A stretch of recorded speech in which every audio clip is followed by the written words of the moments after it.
Hey guys, vamos embora falar sobre notícias do cinema, o que tá rolando aí por trás. Eu sou Ana Olivia Bruno, do canal Liberdade em Movimentos. Bora lá! O que a gente vai trazer em pauta aqui? A gente vai trazer em pauta Megalópolis, que é esse filme que estava tão aguardado do Coppola, finalmente já está produzido, a gente vai falar um pouquinho sobre ele aqui. Clint Eastwood, que anuncia o último filme da sua carreira. Tá? A gente vai falar um pouquinho também aqui sobre o Clint, né? Sobre esse último filme da carreira dele. E também a gente vai trazer aqui Tarantino. Quem que não quer saber de Tarantino, gente? Ele anuncia aí o próximo filme. Bora saber um pouquinho sobre isso também. Oscar. Tá em pauta aí elegibilidade para entrar aí, para concorrer ao melhor filme no Oscar. Então a gente vai falar um pouquinho sobre isso daí, que vai trazer mudanças, já tá trazendo burburinho de mudanças aí na indústria do cinema. Megalópolis, do Coppola, grande elenco, né?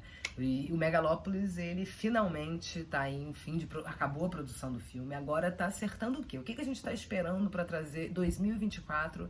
Tá possível aí para a estreia do Megalópolis? A questão de distribuição, né? O Coppola, para ele fazer esse filme, que foi um sonho, né, da vida dele, ele relata isso, ele vendeu vinícolas, ele fez movimentos bem grandiosos, né? O filme, 120 milhões de dólares, que foi um investimento que foi feito para esse filme ser produzido, e agora, por questões de distribuição, o Coppola ainda não conseguiu a parceria ideal.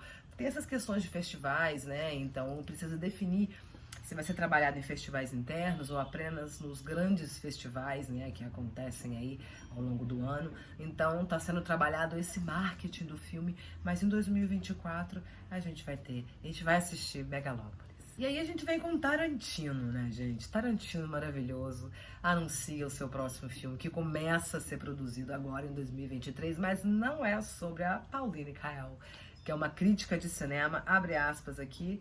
Pauline Kael, quem não conhece, foi uma crítica de cinema que modificou a estrutura de crítica, né? Ela era pautada como ácida, muito rebelde, com opiniões muito próprias e não tinha papas na língua, né? Então ela fez aí muitas inimizades, mas construiu seu nome aí, né? Ela tem uma crítica sobre a Noviça Rebelde, que quem quiser saber um pouquinho mais sobre a Pauline Kael, que não está em pauta no filme do Tarantino, mas vale a pena a gente deixar aqui para pesquisar um pouquinho sobre ela aí, que fez parte, né, da parte de crítica de cinema e foi uma personalidade muito importante.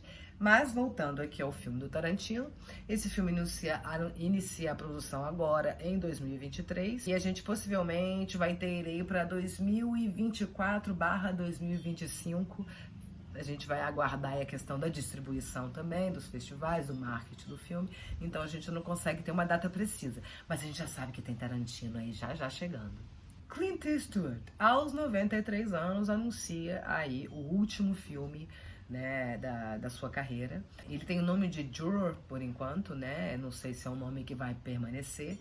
O filme, ele tá pela Warner, né? E a gente ainda não sabe exatamente questões de data, mas a gente sabe que é o último filme do Clint. Ele anuncia aí pra gente essa carreira dele, que é uma carreira maravilhosa, como atuação, como direção. Então é um filme aguardado aí do Clint, ainda rolando aí esse burburinho aí, provavelmente vai ser lançado em 2024. Oscar, gente, elegibilidade. Tá em discussão aí, tá uma pauta, né? Vai sair essa pauta, a decisão dessa pauta sai em maio, tá? Mas está em discussão no momento em que um filme, para ele concorrer ao Oscar de melhor filme, ele precisaria passar por um circuito de festivais de 20 cidades das 50 cidades dos Estados Unidos, né? Então vamos lá. Nesse critério, a gente começa a ter um pouco, né?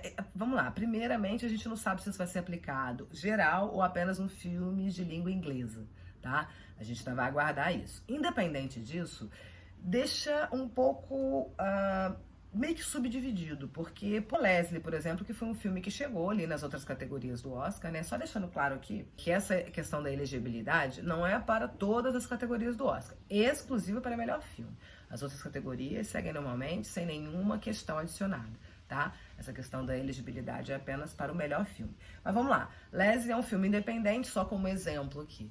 Ele não teria condições de fazer todo esse movimento, como, por exemplo, Netflix. Hoje em dia a gente sabe que a Netflix ela leva para alguns festivais dos Estados Unidos, para 15 a 20 cidades, né, dos Estados Unidos. Então, obrigatoriamente, tendo que ter parcerias com esses exibidores, entendeu? E aí, a parceria com esses exibidores faz com que tenha controle mais de janela de cinema, streaming, o que hoje a gente sabe que a Netflix preza muito pelo controle do que ela coloca em janela de cinema, em quanto tempo ela joga para o streaming. Ela tem controle total sobre os seus produtos, né? Com essa questão do Oscar, tá fazendo toda essa movimentação aí por trás, porque obrigatoriamente, se isso for instalado, dependendo de como isso for instalado, vai atrapalhar os filmes independentes ou aqueles que não têm tanta condição de se manter em circuitos assim de festivais. Então vai gerar um pouco de só os grandões que vão ficar sendo elegidos ao Oscar de melhor filme. Então peraí, vamos esperar em maio, vamos esperar a decisão pra gente poder conversar melhor sobre isso e ver que impactos que isso vai gerar no cinema, mas já tá gerando algumas questões. Tem também aqui uma questão que a academia já tem sido cogitado isso há algum tempo, de adicionar a categoria de dublê.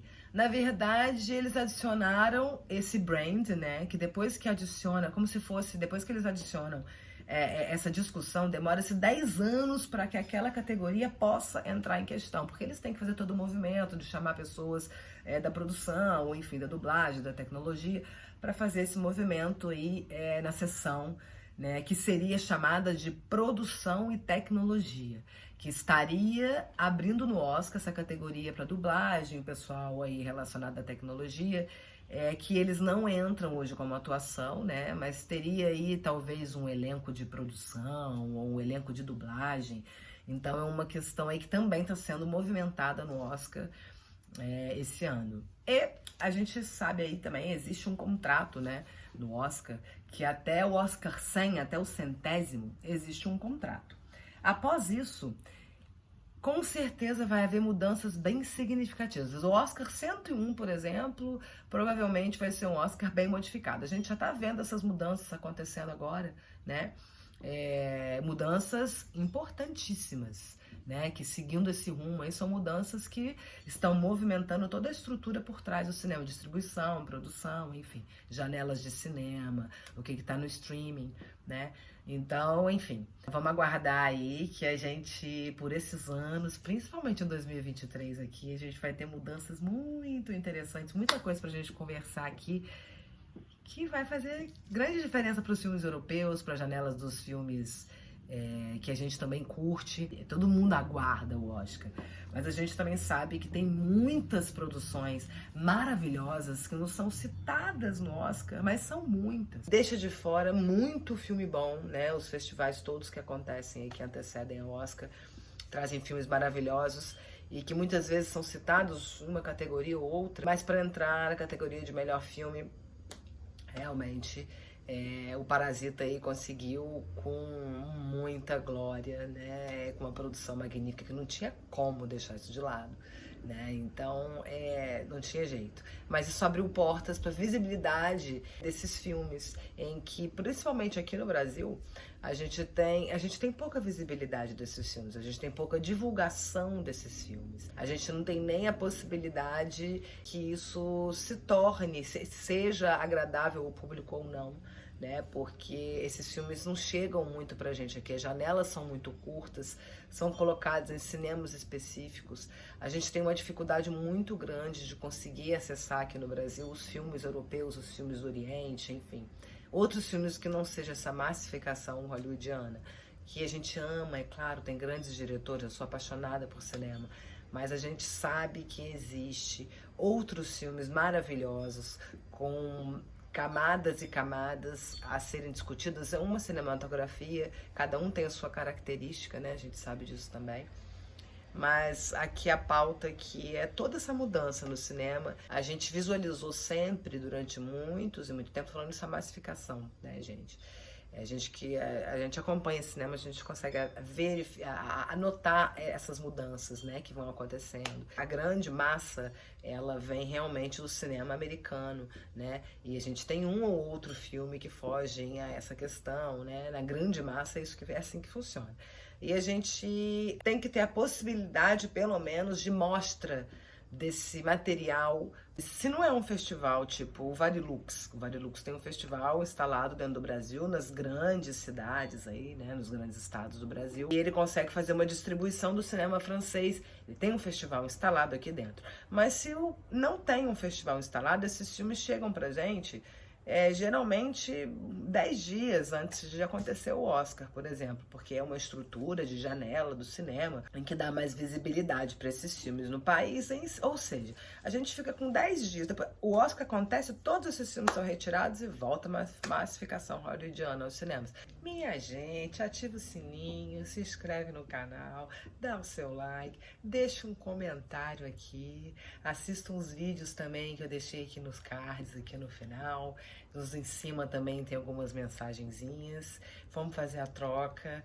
Gratidão. Nos vemos nos próximos Notícias do Cinema.